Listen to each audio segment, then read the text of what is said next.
Yes, sir. Assalamu alaikum. Alaikum salam. So in our last class, we have started discussion on hypothesis testing, and in this lecture we will continue also that. So in our last class, we have discussed at first the hypothesis, types of hypothesis, and then testing methods, that is the statistical testing methods, types of statistical testing methods, parametric and non-parametric, and what are the methods usually used for parametric and non-parametric, when to use the parametric method and when to use the non-parametric methods.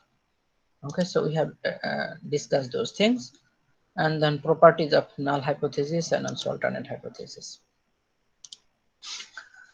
So in today's lecture, I want to continue the hypothesis testing methods, but before that, there is some of the statistical measurements we need to understand very clearly.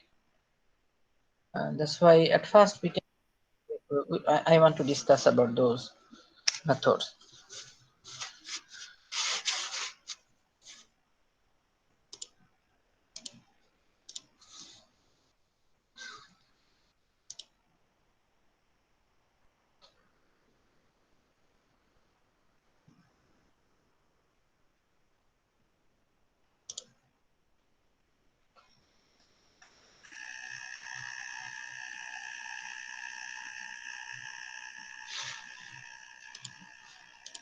Okay, so here at first we need to understand what is confidence level and confidence interval.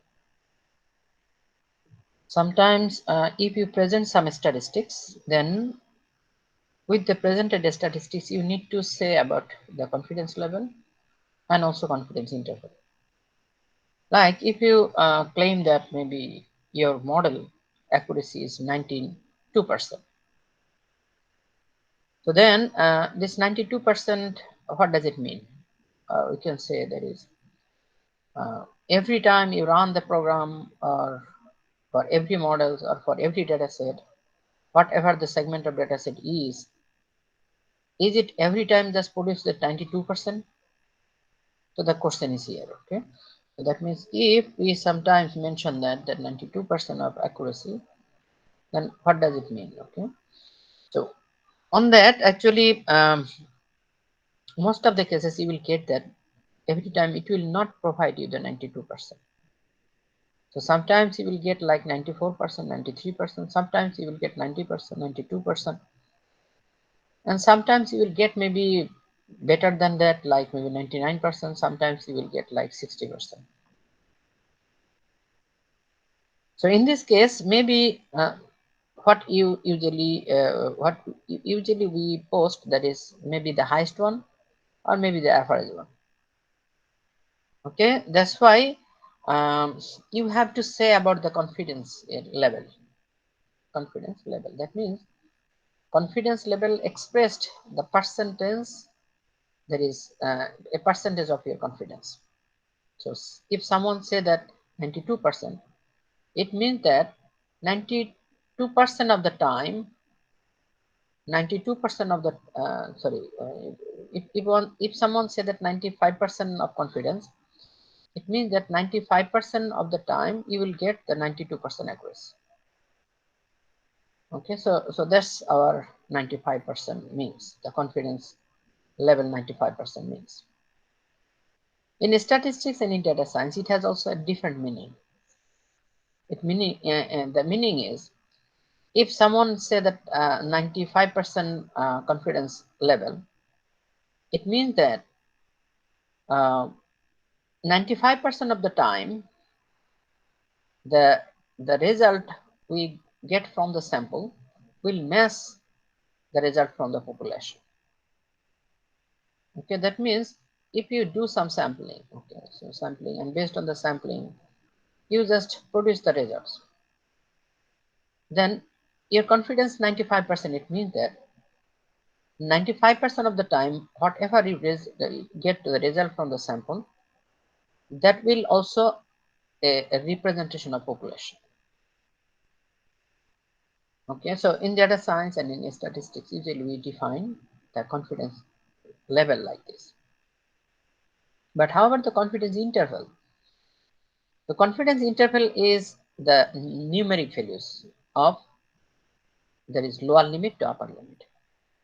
So that means if we say that 95% of the time our result will, our accuracy of the prediction result, it will be within 90% to 94%. Okay, so that means 95% of the time you will get the result within, that is accuracy within 92% to 94%. So here confidence interval is 92 to 94. That is one confidence interval. But 95% of the time you will get the result within this confidence interval. And rest of the times, that means we can say sometimes you will get, maybe you can say 5%, that is 5% of the time you will get the result maybe lower than that. Maybe that is 60%, 70%, or maybe 90%. Or maybe you can also get like greater than that, that is maybe 97%, 98% also. So here is the difference between the confidence level and confidence interval. So one of the example here is like the US Census Bureau routinely uses confidence level of 90% in their surveys. So it means that if any survey they conducted, then the survey has some outcome, and that outcome 90% times that outcome will match the population level.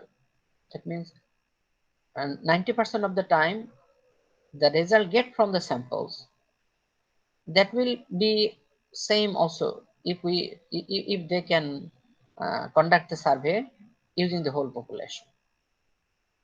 So here it is mentioned that in one survey, the number of people in poverty in 1995 estimated a confidence level of 90% for the statistics. The number of people in poverty in United States is, this is the range. Okay, so the lower limit to upper limit. So they are actually their confidence level is 90%.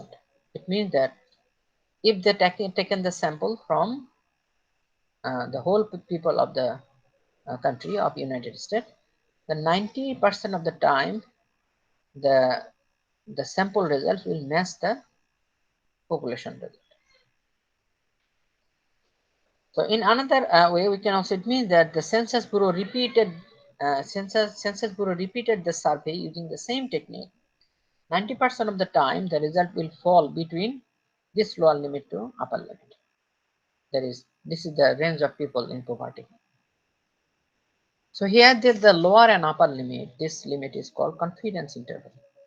So confidence interval, the lower and upper limit is called, so here the lower limit is this and upper limit is that. So this is our confidence interval.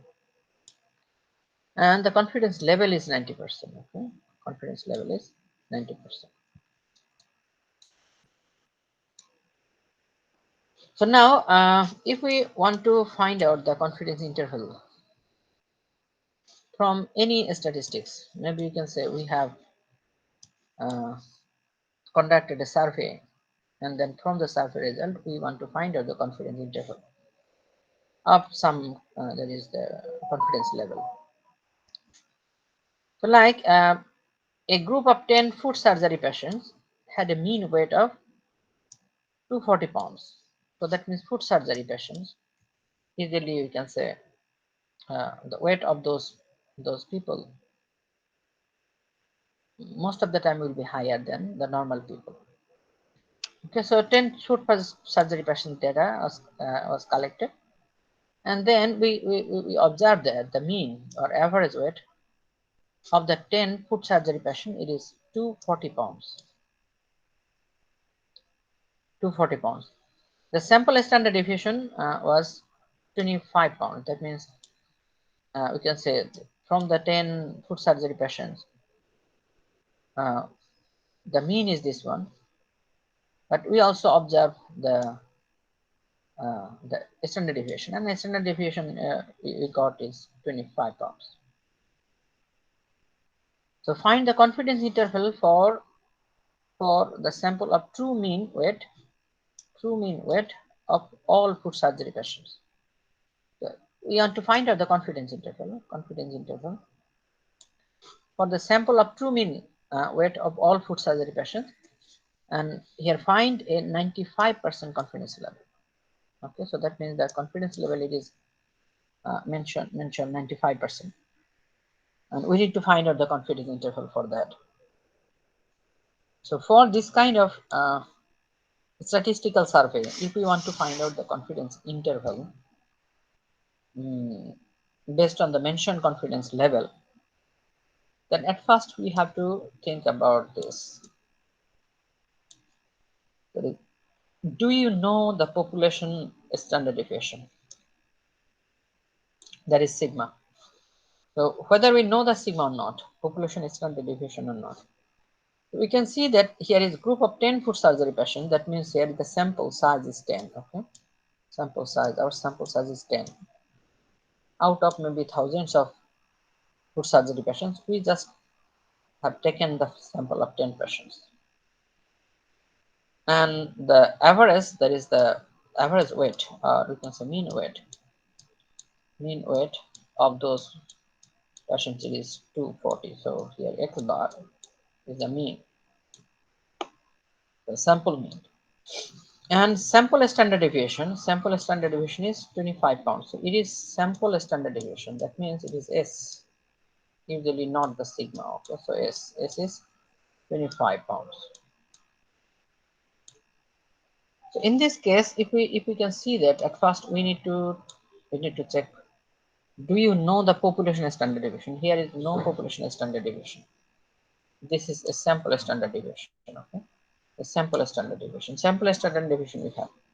If no, then what we have to do? We have to use the T score.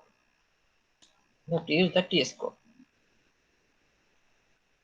And then again, the another consideration here, that is if our the sample, the population standard deviation is given. If population standard deviation is given, that means yes, then we have to check the next this one. And this test is about the sample size, whether we are working with a small sample size or not. A small means less than 30, less than or equal 30. So that means, is the sample size above 30?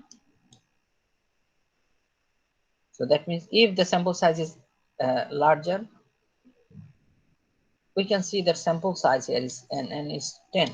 So that means a smaller samples. So we are working on just a smaller sample. Sample size is very small, just 10 foot surgery patient. So that means we can say here is also no, answer is no. If this answer is no, then again we can see that use T score. So that means we have to use the T score for computing the confidence interval. And if it is yes, that means if the sample size is larger and also the population standard deviation is given, then use the G score. Okay, so on that case, the G score, this G score we will use. For the T score to determine the confidence interval, this is the equation using the T score. And using our G score, the standard deviation, the confidence interval equation will be this. And now what we have to do, we have to find out our our confidence interval for this scenario. So to find out the confidence interval, at first what we have to do, we need to determine the degree of freedom. In this case, the degree of freedom is n minus 1. That is n is the number of sample size. The degree of freedom in this case n is what? N is 10. The number of sample size is 10 minus 1. That is 9. So what does it mean? That's the degree of freedom. Degree of freedom, it means that is we can maybe use the data, that you can take the data randomly. How many uh, how many uh, the variables data we can take maybe randomly. That's the freedom. We can see 9 variables data we can take randomly. Why not 10? Because we can see that is if 9 variables data we can take randomly, but we have to think about the about selecting the 10th. Why? Because mean is given or the standard deviation is given. So that means so to to align with the mean value, to align with the mean value, the 10th data it should be calculated. That means there is no freedom to select the random instances for 10th instance. Okay, so that's our degree of freedom. So here degree of freedom is 9. So here degree of freedom is 9. Okay, 9, that means the number of samples minus 1. Okay, so at first what we have to do, we have to find out the degree of freedom. So degree of freedom in this case it is 9. And then step 2 is subtract the confidence level from 1. So subtract the confidence level. In this case, we can see that confidence level it is given 95%. Okay, confidence level. So we have to subtract the 95%, that is 0.95 from 1, and then divide it by 2. So divide it by 2. So we will get 0.025. 0.025. Okay, so that means this is our alpha value. Okay, alpha value. We will discuss about this alpha later more. We will discuss this regarding this alpha value more uh, after a few slides later. So here in this case, we can see that alpha determined alpha is 0.25. Okay, 0.25. So we have already got the degree of freedom and also got the alpha value. Okay, alpha here is 0.25. So this alpha here is the threshold.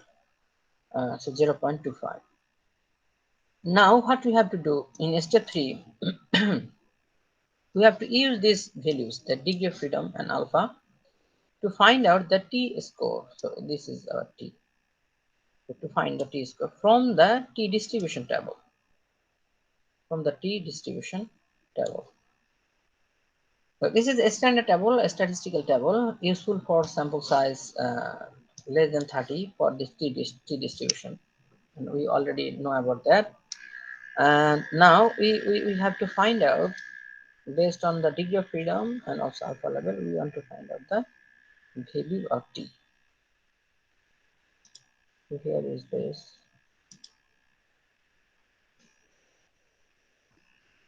In this case, we can see there is a t distribution table.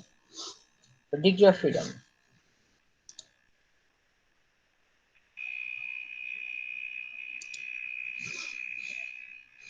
So degree of freedom in this case, what? Degree of freedom is 9. And and our alpha. So alpha is, in this case, we can say t alpha. Actually, these are the t alpha. The alpha in our case it is 0.25. 0.25. Then the value, that means t score, you can see it is 2.262. 2.262. 2.262. So this is our alpha value. There is t score. So this is our t score. So where the t score, okay, t score, we have determined the t score. So from here we got the t score. The t score is 2.262. Okay, now what we have to do, we have to find out the standard error. The standard error, usually we call this part as the standard error. The standard error, that is s divided by square root of n.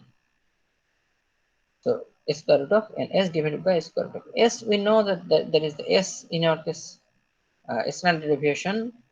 The standard deviation, it is mentioned in our problem. The standard deviation, sample standard deviation is 25. Okay, so that means S is 25. So here is S is 25 divided by square root of n. So square root of n means n is n in this case is n n is sample size. Sample size is also 10. So here is 25 divided by square root of 10. Then you will get 7 point something. 7 point something. So this is our standard error. So this is our standard error. Standard error. Then we have to multiply the t, that is t score, with the standard error. Which is the multiply standard with t score. Then we will get 7.8826802. Okay, 802. So that means this part, the result of this part, we got already 17.8826802. Now we have to find out the lower limit and upper limit. So at first the lower limit, that means this is our mean, and mean is the sample mean. So sample mean, we know that it is 240. 240. So now the lower limit, it will be x minus of x. So x minus of this value. So this value means 17.8826. So x is what? X is also given. In our case, x is 2. Or is that?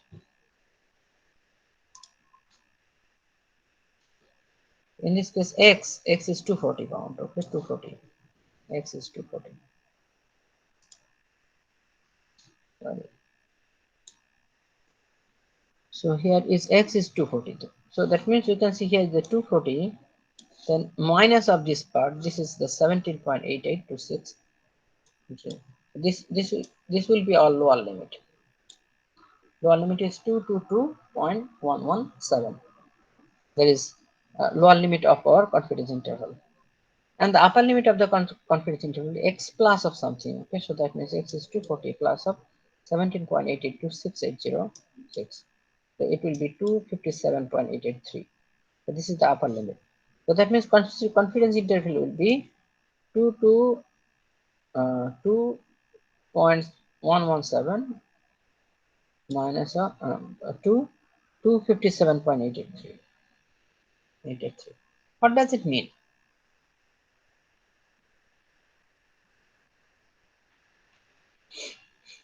What does it mean? It means that we have 95% of confidence level. It means that 95% of the time, 95% of the time, the weight of the foot surgery patient, it will be within this range. 95% of the cases, the weight of the foot surgery patients, it will be 222 pound to 257 pound. So that's the explanation of this confidence interval.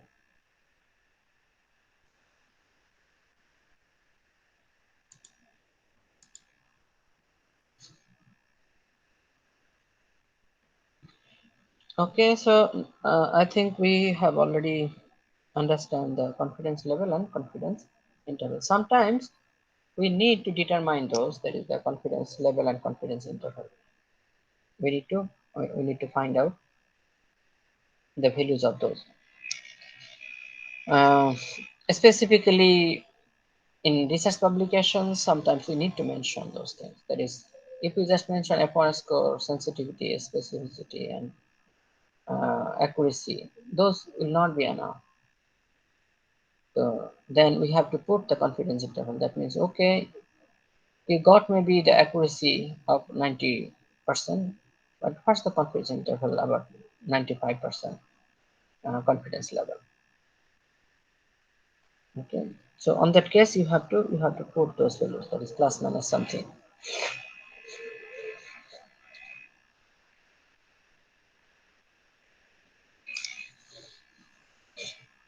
Okay, next, the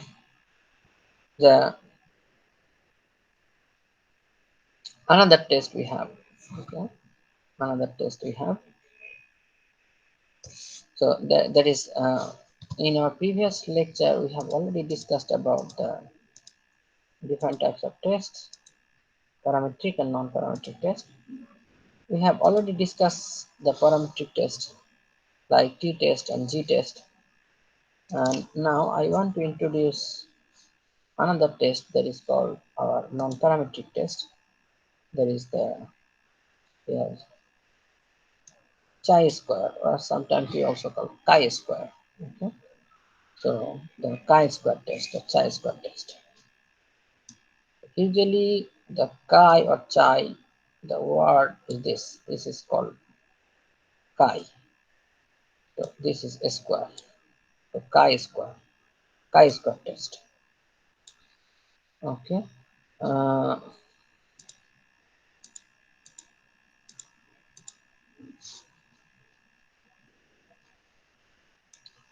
so the chi-square usually it is also used for two purposes. One is for the chi-square goodness to fit test. So it determines the whether the sample data matches with the population or not. Okay. So this kind of goodness to fit test. So you have to determine the chi-square from the sample data, and then based on the statistics, based on the tabular value, you will say that whether this one is actually uh, matches the population or not. Okay, matches the population or not. Whether this data follows the standard deviation, sorry, Gaussian distribution or not. Okay, so using the chi-square test, you can say you can determine that. And another thing is chi-square test for independence. It will compare two variables in contingency table to see whether they are related or not. Okay, so that means it will actually test whether uh, the distributions of categorical variables differ from each other or not. Okay? Differ from each other or not. So in this case, you can get the small chi-square value, or we can say the small chi-square test statistics, or you can maybe get very large chi-square test statistics. So when we get the small chi-square statistics, it means that the data fitted well.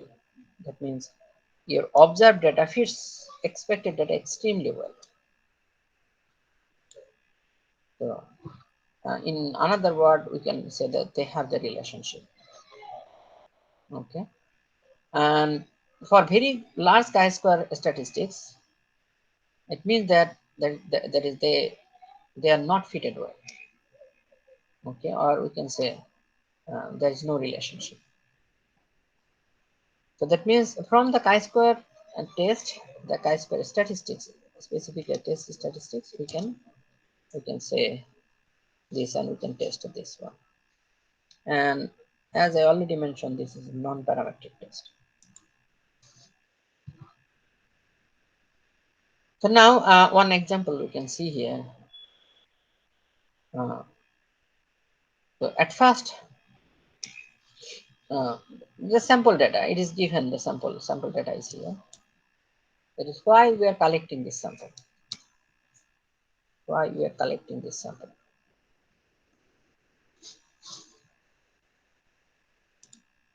So we can see that actually we want to test something here. In this case, we can see that we want to test the hypothesis. The hypothesis here, the null hypothesis, and this is the alternate hypothesis. The null hypothesis is this: zodiac signs are evenly distributed across visual artists. The zodiac signs are evenly distributed across visual artists.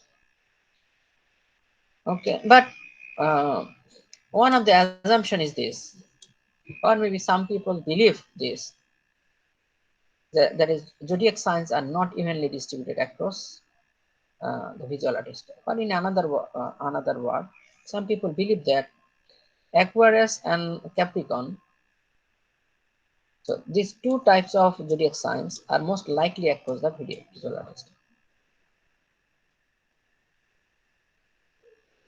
So Aquarius and Capricorn, these two types of zodiac signs are, you can say, that is most of the visual artists are between these two, you can say, zodiac signs. So this is a belief. This is a belief. Uh, but generally, it is mentioned the zodiac signs are evenly distributed across the visual artist. Okay, so this is general concept. But some of the people, they mention that this is true. That is, the zodiac signs are not evenly distributed, or it's Aquarius and Capricorn are most likely across the visual artist. Okay, so now we have to test. Okay, we have to test that is this hypothesis. So actually, again and again, we test the hypothesis zero, that is null hypothesis, whether this one is true or false, whether we can accept the null hypothesis or reject the null hypothesis.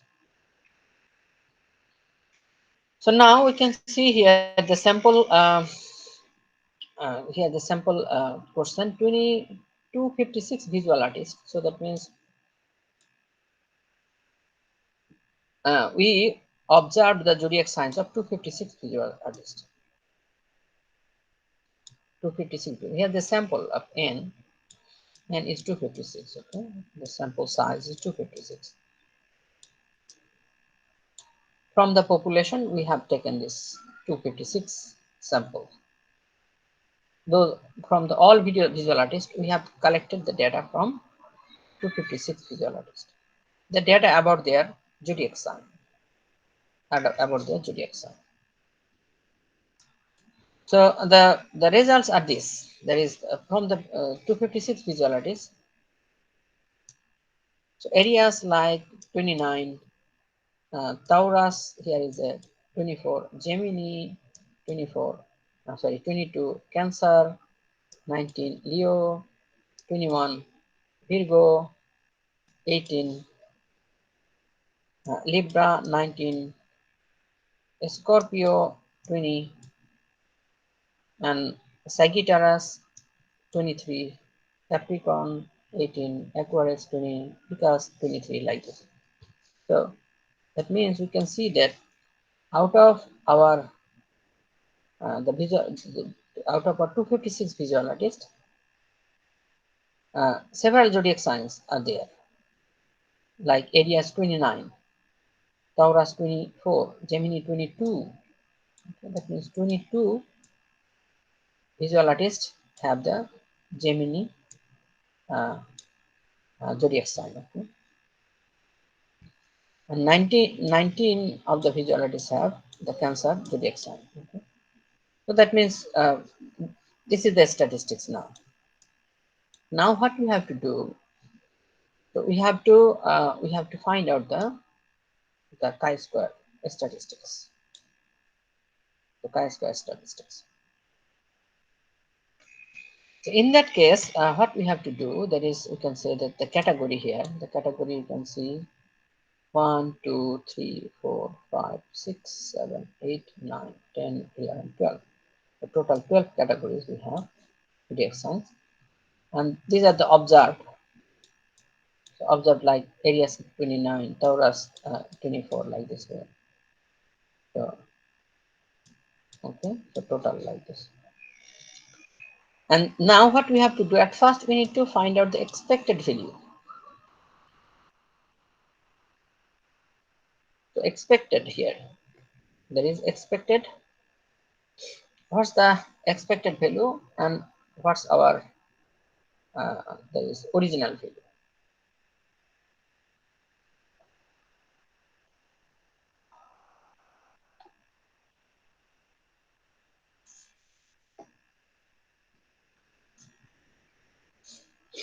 So then we find out this is our original. Okay, that is observed. These are observed. Observed how many?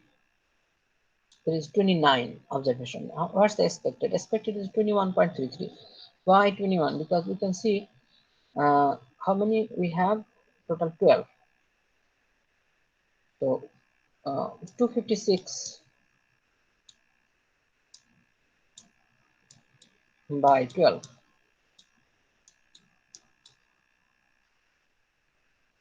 So it is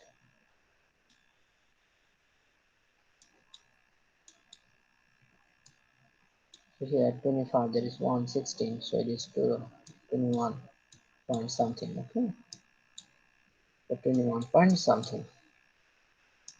That means we can see that there is total 12 categories, and out of 256 visual artists, total categories is 12.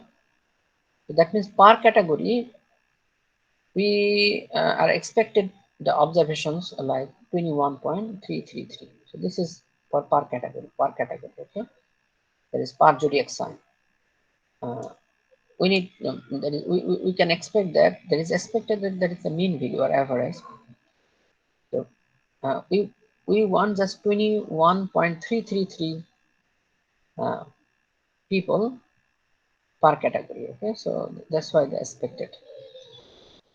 And then what we have to do, you can see that that is the residual. We have to find out the residual. What's the residual? I think we already know. Observed minus expected. So 29 minus of 21.333. Here is the 7.667. Okay? 7.667.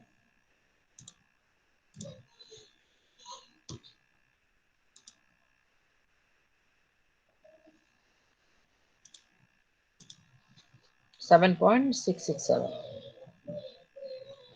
Now here is observed minus expected, square of that. Okay, square of that value. So if we just perform the square of 7.776, then we will get 70, and that is 58.878 something. Okay, and then we have to divide this one by our expectation. By our expectation. So expectation is what? Expectation is 21.333. So this is our expectation.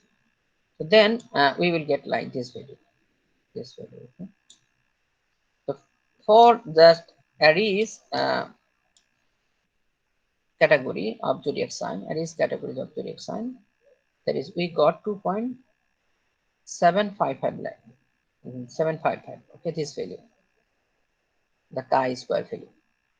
And then for Taurus, we have to calculate the same thing. That means chi-square value for that. And for Gemini, we have to find out that value. For all the zodiac signs, we have to find out that. And then we can say we have to sum up. Okay, we have to sum up. The summation we can see, summation is 5.094017203. So this is our the value of the chi-square. The equation we followed, this is the equation we followed. Okay, so we can see for OI minus of O expected I. So I is the categories. Okay, so I, that is first category is Aries, then Taurus, then Gemini, like this. Okay, so there is OI minus of expected I divided by expected I. So this after the summation. So chi-square, here is the chi-square, the value of our chi-square. The value of the chi-square is, in this case, this is the value. So that means chi-square statistics, we already get the chi-square statistics. So the chi-square statistics in this case, the value in this case, now we have to test the chi-square statistics, this value, with our chi-square table. The chi-square table, we have to test that one with our chi-square table.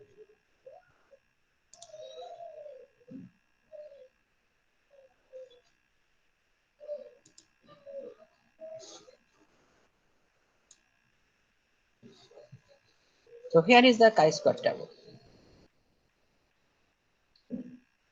So chi-square table, and now we can see that what we have to do. So to find out the chi-square the table's value, at first we need to find out the degree of freedom. So degree of freedom in this case, we can see here there is how many types we have. So that is 12 types, 12 classes, okay, 12 classes. So that means we can maybe uh, we can that is to for the degree of freedom, it will be like we can randomly assign the values of our 11 cases, okay. That is 12 minus 1, that is our degree of freedom. Degree of freedom will be 12 minus 1, because you can say that the expected value is there, 21.333. So that is if we want to find out the, if we can assume or if we can assign any values to 11 numbers, that's fine, but for the 12th case we have to be calculative to align with the mean value, okay. So that's why we can see n minus 1, in this case 12 minus 1 is 11. So 11 is our degree of freedom. So here is the degree of freedom. You can see degree of freedom is 11. Okay? Degree of freedom is 11. And now what's the chi-square statistics we got? We got the chi-square statistics 5.094. Okay, so that is 5.094.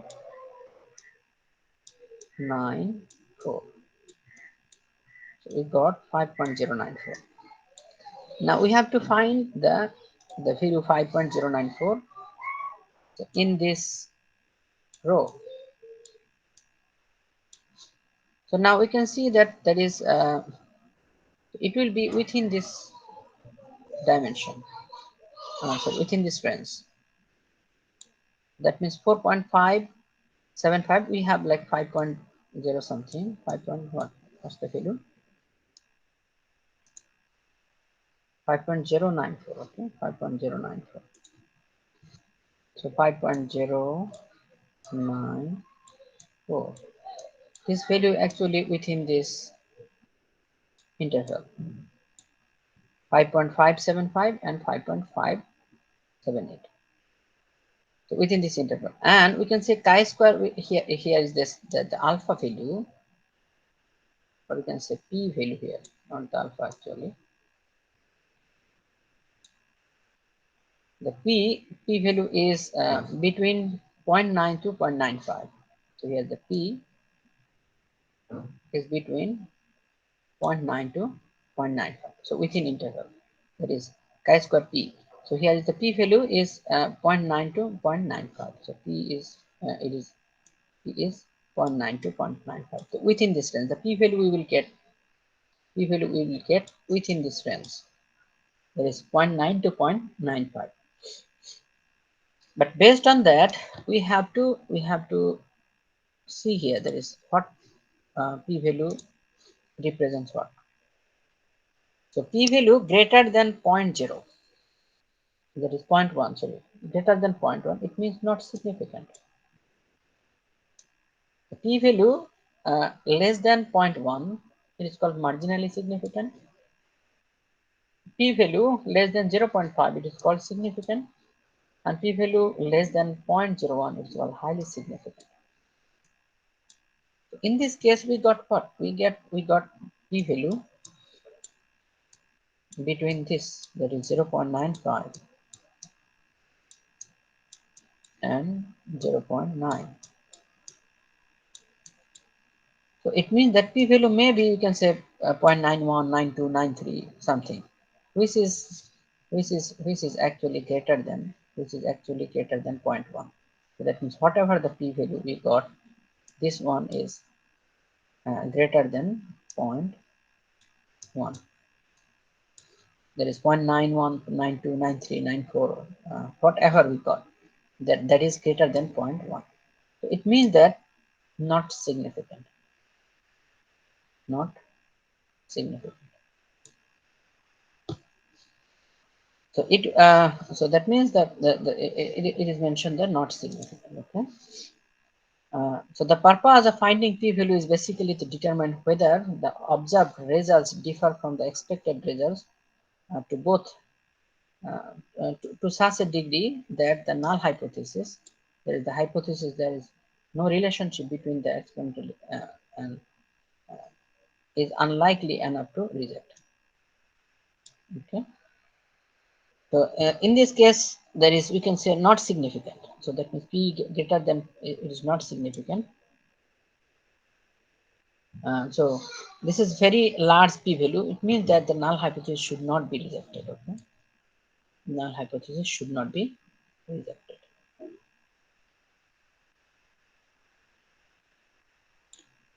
So here is not significant. Not significant means should not be rejected. The null hypothesis should not be rejected. So what's the null hypothesis we have? Null hypothesis is this, that zodiac signs are evenly distributed across the visual lattice. So we should not reject the null hypothesis. It means that we can reject the alternate hypothesis.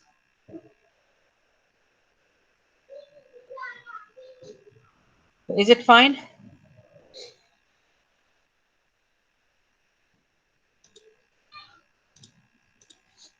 Do you understand the chi-square test? Yes, sir. Okay, so we can, I think we can stop here today. Next day we also continue about our chi-square test, but that is in different data set, using different data set. Okay? In that case, we will use the two-dimensional data. Thanks everyone for joining this session, and see you in our next class. Sir আমাদের একটা project নিয়ে কথা ছিল। হ্যাঁ বলো দেখি।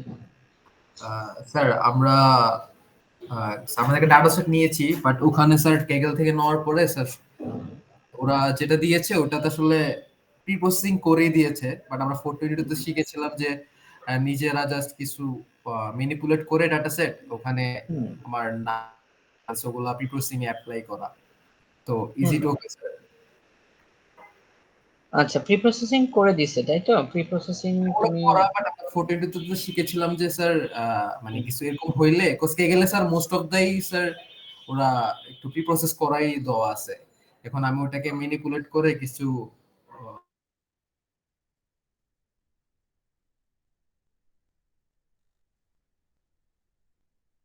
ওভাবে handle করেছি আমরা। তারপর ওয়ান হট এনকোডিং আমরা করেছি। এখন ঠিক হবে স্যার এখন।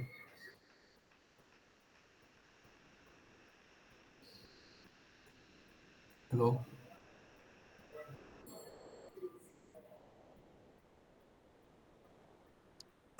দাঁড়াও স্যার, নেট সমস্যা।